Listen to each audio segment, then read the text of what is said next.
আজকে এই প্রোগ্রামের জন্য আমার মনে আছে যে আরো একটা গয়না পরি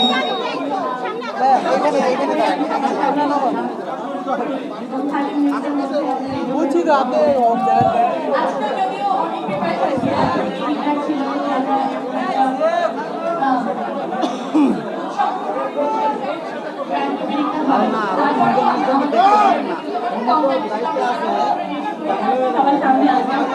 মনে হয় এই জুয়েলারিটাও এবং এই ব্র্যান্ডকেও সবাই ভালোবেসে আপন করে নেবেন, নিজেদের আস্থার একটা জায়গা করে নেবেন।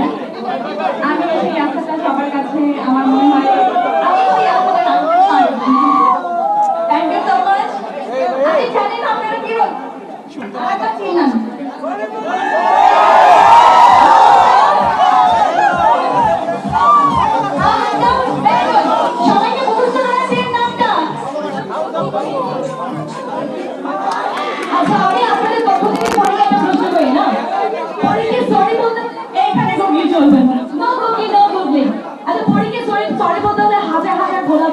হয় আইফোনে তোমার এখন পরীকে